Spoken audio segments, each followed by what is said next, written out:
सर्वप्रथमे मु ईश्वर को धन्यवाद दिए ता संग संगे आपण मन को ख्रीष्ट प्रांतरिक नमस्कार। आज आपण मन मु नुआ टॉपिक नहीं आसी। आज टॉपिक है ख्रीस्टियन जीवन रो 7 गोटी मनोभाव संपर्क में मु कहूथी 7 एटीट्यूड्स ऑफ द ख्रीस्टियन बा स्पिरिचुअल लाइफ संपर्क में आपण मन मु कहबी। मन रखिबा 7 संख्या बा 7 नंबर होची बाइबल रो संपूर्ण नंबर बा संपूर्ण कार्य को दर्शाई थाए। कारण आदि पुस्तक 2 अध्याय 3 पद लिखा जाइछि, पुणी सदा प्रभु समस्त विषय सृष्टि कला परे सप्तम दिन को आशीर्वाद करी विश्राम नेले। एथिपाई 7 नंबर को बाइबल रे संपूर्ण नंबर बोली कहा जाए। तो आसंतु आज आमे वाक्य को आमे आलोचना करिबा पूर्व पदे प्रार्थना करिबा, तापर आज वाक्य आमे आलोचना करुथिबा। आसंतु प्रार्थना करिबा। पवित्र मंगलमय परमेश्वर, आज तुमे कथा हुओ, आज आम को उत्साहित कर प्रभु। तुम चरण को आसीछु प्रभु, आम को तुम वाक्य द्वारा तुम्हें आग को बढ़ाओ एवं जहाँ प्रযোज्य प्रभु आमन को कुह, आमन को शिक्षा दियो, आमन को चेतना दियो, जेपरिक आज दिन जाक प्रभु तुम निमंते व्यवहार हेबु। एथिपाई प्रभु साहाय्य कर। आमे श्रोता, तुम्हें ही वक्ता भाव में कथा कह, जीशुଙ୍କର मागुअछि, आमेन। तो प्रियर ईश्वर दास दासी माने आसंतु आम आज टॉपिक अनुसार आलोचना करुथिबा जे आत्मिक जीवन रो 7 गोटी मनोभाव संपर्क रे 1 नंबर विषय है लेइंग डाउन। लेइंग डाउन रो अर्थ है शयन करती बा शयन करिबा। ए संपर्क रे मु कहिबी 1 नंबर विषय है लेइंग डाउन बा शयन करिबा। तार अर्थ है स्पिरिचुअल रेस्ट। यार अर्थ कौन? आत्मिक विश्राम। दयाकोरी मो सहित खोलतु गीत संहिता 132 14 पद मु आपण मानक निमंते पढ़ी। एठारे पर लिखा जाइछि, एहा चिरकाल आंभर विश्राम स्थान अटे, एठारे आंभे वास करिबा, कारण आंभे ताहा बांछा करियोछु। एवं आउ गोटे पद पर्व आम पढ़ुथिबा गीत संहिता 23 अध्याय। दयाकोरी खोलतु गीत संहिता 23 अध्याय 2 पद। गीत संहिता 23 अध्याय 2 पद पर लिखा जाइछि, से कमल तृणमय स्थान रे मते शयन करती, से स्थिर जल पाखे पाखे मते कढ़ाई नियंते। तो प्रियर बंधुगण, मु एई पॉइंट कोन आनिबा को चाहूछि माने आमे प्रथम रे विश्राम करिबा को हबो। ख्रीस्टियन जीवन रे आमे विश्राम जदि करिबा नाही ताहाले आमे चली परिबा नाही। आमे एई टॉपिक विषय रे आमे आलोचना करुथिबा अल्प समय मध्य रे। तो ख्रीस्टियन जीवन बहुत लंबा चलीबा जीवन। आमे लंग बहुत दूर को चलवा जीवन हूँ ख्रीस्टियन जीवन। आज मु आत्मिक चलिले काली की पढ़ी जी, काली की विश्राम एमती ना। आमे विश्राम नेले कौन करवा? लंबा चली पारिबा। आपण मान जानिछन्ते आमे चालू चालू चालू किछि समय आमे थकी जाई थाउ। एथिपाई प्रियर बंधुगण, आमे विश्राम नौछु, पुनर्बार चालुछु। तद्रूप आमे आत्मिक जीवन रे मध्य विश्राम नेबा। विश्राम नेले ही आमे अनेक दूर बा अधिक दूर आमे कौन करि परिबा? चली परिबा। एथिपाई 1 नंबर विषय है लेइंग डाउन। प्रथम आमे कौन करिबा? विश्राम नेबा। आत्मिक विश्राम नेला परे आमे चलिबा। गीत संहिता 23 2 पद, हितोपदेशक 1 33 पद एवं जिरिमिया 6 16 एवं एठारे पर लिखा जाइछि जिरिमिया 6 16 आपण माने घरे पढंतु। तो 2 नंबर विषय, 1 नंबर विषय कौन देखिलु? आमे कौन करिबा? विश्राम नेबा। 2 नंबर विषय विश्राम नेला परे कौन करिबा? आमे ठिया हेबा। कौन करिबा? आमे ठिया हेबा। आत्मिक रे मु कहूछि जे ख्रीस्टियन जीवन रो 7 गोटी मनोभाव संपर्क रे 1 नंबर विषय है शुइबा। 2 नंबर विषय है शुइला परे आत्मिक रे कौन करिबा? उठिबा, ठिया हेबा। आमे कौन करिबा? आत्मिक रे उठिबा। उठिला परे कौन करिबा? आमे ठिया हेबा। आत्मिक कौन हेबा? आमे प्रथम रे कौन करिबा? शयन करिबा। तापर कौन करिबा? शोइला परे बसिबा। राइट, बसिबा। आमे शुईकी उठुछु जेमती तद्रूप आत्मिक मध्य आमे बसिबा। तो एठारे बसिबा शब्द जोटा अच्छे प्रियर बंधुगण, आपण मान मु कहबाक चाहूँ अति जरूरी एवं गुरुत्वपूर्ण विषय आपण मान कहबाक चाहे जे बसिबा संपर्क इंग्राजी रे सिटिंग। बसिबा कोउटी आमे बसिबा? आज प्रभुंकर लोक माने आज जो देखिए ख्रीस्टियन लोक माने मध्य अनेक जो जगार के वाक्य ना, जो जगार के वाक्यर संपर्क आलोचना करूना से जगह मानकर बसिकी निजर समय को व्यर्थ करुछन्ते। प्रियर बंधुगण, आज मु कहबाक चाहे आमे प्रभुंकर पाद तले बसिबा आवश्यक। आमे बसिबा कारण जो देखिए आपण माने लूक पुस्तक 10 39 पद लिखा जाइछि, मरियम कौन कले? जीशुंकर पाद तले बसिले। बसिबार अर्थ कौन? आमे जीशुंकर पाद तले नम्र भाव में बसिकी ताहांकर वाक्य को आमे श्रवण करिबा, ताहांकर मुखनिश्चित वाक्य को आमे श्रवण करिबा आवश्यक। आज आमे श्रवण करिबा, बसिबा। आम जीशुंकर पाद तले बसिबा जीशुंकर उपस्थिति आम मैंने बसवा पड़ो जो पर्यंत गोटे व्यक्ति गोटे गोटे पुनर्जन्म प्राप्त व्यक्ति जीशुंकर पाद तले बसी ना से पर्यंत ईश्वरंकर से वाक्य को से श्रवण कर प्रिय बंधुगण आम ईश्वरंकर उपस्थिति जदि रहिबा ईश्वरंकर उपस्थिति जदि आम बसिबा ताले परमेश्वर ताहांकर वाक्यर कौन करबा मन को परिपूर्ण मन को करिवे। एइथिपाई मरियम लूका पुस्तक 10 अध्याय जो देखिबे 39 रु 42 पर्यंत से प्रभु यीशु ख्रीष्टंकर पाद तले बसिकी ईश्वरंकर वाक्य को से कौन करुछंती प्रथम स्थान देकी श्रवण करुछंती। प्रिय बंधुगण आज यीशुंकर पाद तले आम बसिबा एवं 3 नंबर विषय है आम कौन करवा आम 3 नंबर विषय है स्टैंडिंग ठिया हेबा। 3 नंबर विषय है जितेबाला आम वाक्य शुणिलु तापर कौन करवा आम ठिया हेबा आवश्यक। कौन पे ठिया हेबा ठिया हेबार अर्थ कौन ठिया हेबा कौन स्टैंडिंग फॉर द वारफेयर आम ईश्वरंकर वाक्य शुणिला परे आम प्रस्तुत सहित युद्ध निमंते आम ठिया होचु। प्रिय बंधुगण आम समस्ते गोटे जो दिन ठारू जीशु को विश्वास कलु से दिन ठारू आम गोटे युद्ध क्षेत्र अच्छु जेकोसी समय आम शैतान आक्रमण करें एथिपाई प्रिय बंधुगण आम सब समय आम प्रस्तुत रहिबा वाक्य कौन करवा एफिसियो 6 लिखा जाइए ताहांकर समस्त सज्जार आम कौन करवा परिधान करवा ताहांकर सज्जा को ताहांकर से अस्त्र शस्त्र को पिंधिबा को ग्रीक भाषा आनुलंबान बोली कह जाए तार अर्थ है आम पिंधिबा एवं से अस्त्र शस्त्र को आम व्यवहार करवा। मु कहली आपण मानकु प्रथम शयन करवा एवं द्वितीय आम बसिबा ईश्वरंकर वाक्य को शुणिबा ईश्वरंकर वाक्य आम मजबूत है आम ठिया हेबा कौन पाई ईश्वरंकर निमंते आम ठिया हेबा सुसमाचार निमंते ठिया हेबा एवं ईश्वरंकर वाक्य शिखिबा निमंते ठिया हेबा एवं आम युद्ध निमंते प्रस्तुत होई ठिया हेबा। एफिसियो पुस्तक 6:14 पदरे ताहा लिखा जाइए ईश्वरंकर निमंते आम कौन करबा युद्धरे आम कौन आम युद्धरे अच्छु ऑलरेडी। प्रिय बंधुगण शैतान सब बेले आम को आक्रमण करने से कौन अच्छे रेडी अच्छी किंतु मु ईश्वरंकर वाक्य प्रस्तुत अच्छी कि कारण जो पर्यंत जीशुंकर पाद तले बसी ना से पर्यंत ईश्वरंकर वाक्य को मुझे पारि ना चाहे मु केते वर्षर ख्रीष्टियान हो चाहे मु 20 वर्षर ख्रीष्टियान हो कि 40 वर्षर ख्रीष्टियान हो कि 100 वर्षर ख्रीष्टियान हो किंतु मु जीशुंकर पाद तले बसु ना ताहले मु युद्ध निमंते प्रस्तुत हो पारि नाही। आम प्रथम देखिलु लेइंग डाउन शयन करवा एवं 2 नंबर विषय है बसिबा एवं तृतीय नंबर विषय है ठिया हेबा। ठिया हेबा कौन युद्ध करने निमंते आम विजय रे अच्छु आम प्रभु यीशु ख्रीष्ट आमको विजय देइछन्ति किंतु विजयतारे रहीकि आम कौन करूछु आग को बढ़ुछु ठिया हेबा। एवं 4 नंबर विषय है आम चलिबा शयन करवा बसिबा ठिया हेबा तापर कौन करवा चलिबा ख्रीष्टियान जीवन चलिबा चलिबार अर्थ कौन वाकिंग वाकिंग अर्थ कौन फेलोशिप आम जीवन में सहभागिता हूँ गुरुत्वपूर्ण विषय। अनेक विश्वासी भाई भौणी मैंने से सहभागिता को हरइबा द्वारा से कौन आत्मिकर गरम को आत्मिकर उष्मता को हरई था।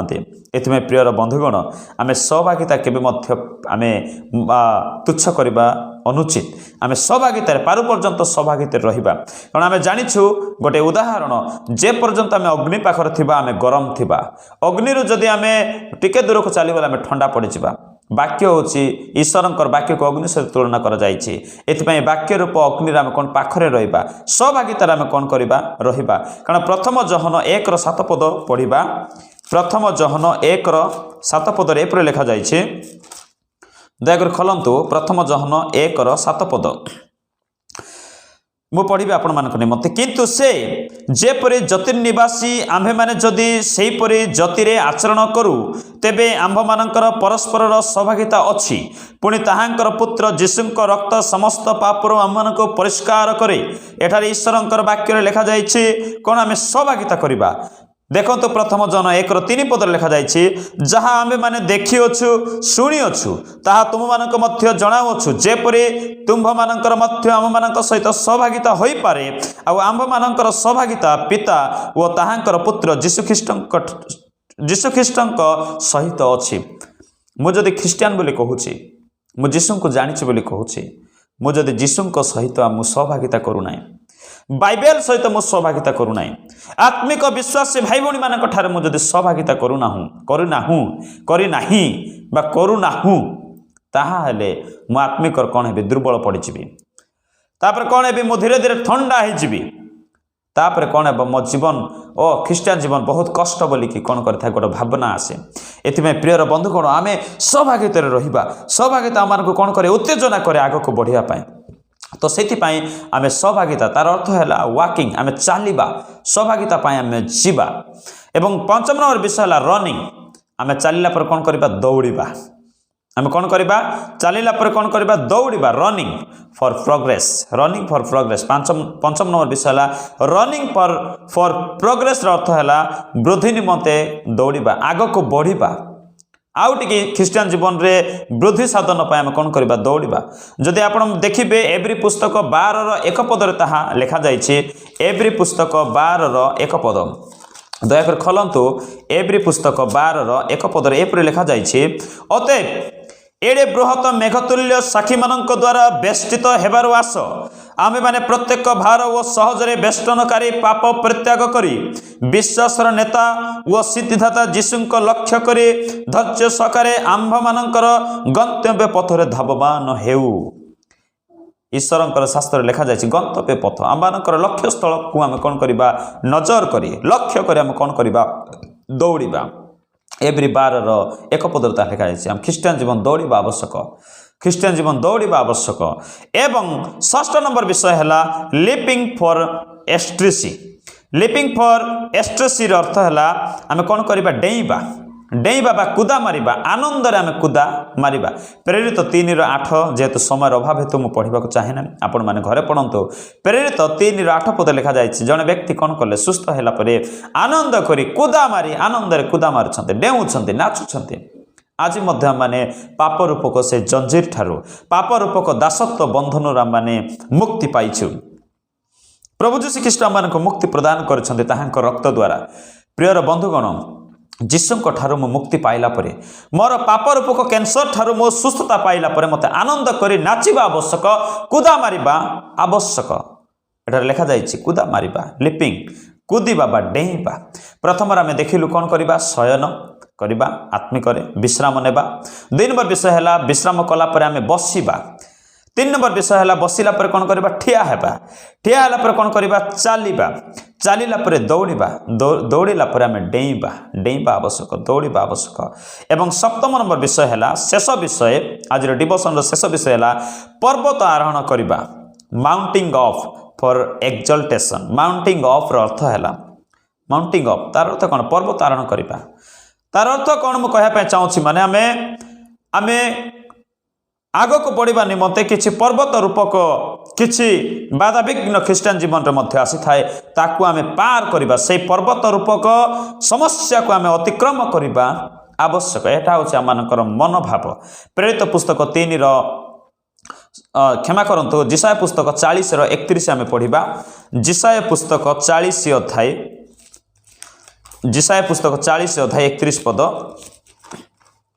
एटा रे लिखा जाइए मात्र जो माने सदा प्रभुंकर अपेक्षा करती से माने नुआ नुआ बल पाइबे 1 नंबर विषय है सदा प्रभुंक अपेक्षाकारी माने नुआ नुआ बल पाइबे 2 रे से माने उत्कृष्ट पक्षी परि पक्षर ऊपर को उठिबे एवं 3 नंबर विषय है से माने शांत न होई दौड़िबे एवं 4 नंबर विषय है से माने क्लांत न होई गमन करिबे प्रिय बंधुगण जो माने परमेश्वर को अपेक्षा करती परमेश्वर ठारे मनोयोग करती से माने कौन करिबे नुआ नुआ बल पाइबे कौन पाई पर्वत को आरोहण करने पर्वतर अर्थ कौन आम समस्या को अतिक्रम करने बेले बेले आम जीवन में ताड़ना आसी थाए परिवार द्वारा एवं सांगसाथी द्वारा आम एवं अनेक लोकों द्वारा बाधा विघ्न आसी थाए प्रशिक्षण होता है ताड़ना आम भोग कर समय धैर्य रूपक वाक्य को आम जानी ताले ही आम कौन कर से पर्वत आ स्वरूप हो ठिया से समस्या को अतिक्रम कर आग को बढ़ी पार तो आज आम देखिलु ख्रीस्टियन जीवन 7 गोटी मनोभाव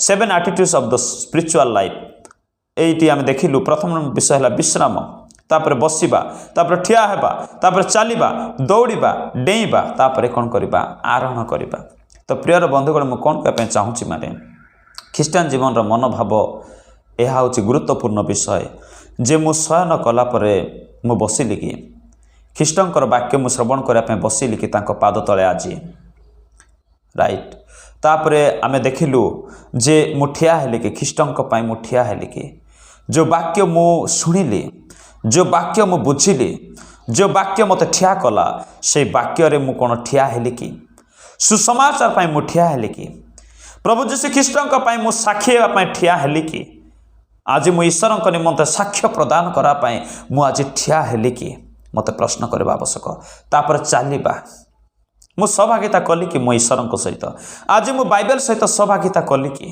मत प्रश्न करवा आवश्यक कारण पुनर्जन्म प्राप्त विश्वासी भाई भूणी मैंने ईश्वर सहभागिता करवा आवश्यक आमर मनोभाव एमती हेबा आवश्यक जे मु सहभागिता करी आज गोटे कौन से आत्मिक विश्वास सहित मु सहभागिता करी एवं मत दौड़ा पड़ो मुझे न दौड़ी ताले शैतान मत अनेक समस्या बांधिदेव एथि ख्रीस्टान जीवन दौड़ा आम दौड़ा पर कौन करवा डेईबा डेईबार अर्थ कौन दौड़ू दौड़ू आम बेले बेले कौन अनेक छोट छोट आ गेट गुड़ाक आसए आम पार करवा आवश्यक आम लंग जंप करके आम डेईबा आवश्यक जदि आम डेईबा ना ताहले झुंटी पड़ा से शैतान अनेक जाल पाति थाए मोर प्रियर प्रभुंर रक्तरे कीर्त दासदासी माने आम डेईबा अनेक जाल अच्छी शैतान आम डेईकी आम कौन करवा दौड़ा एवं आम देखिलु शेष नंबर विषय आरोहण करवा तापर पर्वत स्वरूप होइकी जदि समस्या ठिया ताको आरोहण करके आम ताको पार करके आम जीशुंक आम जीवा आमर मनोभाव एपरि हो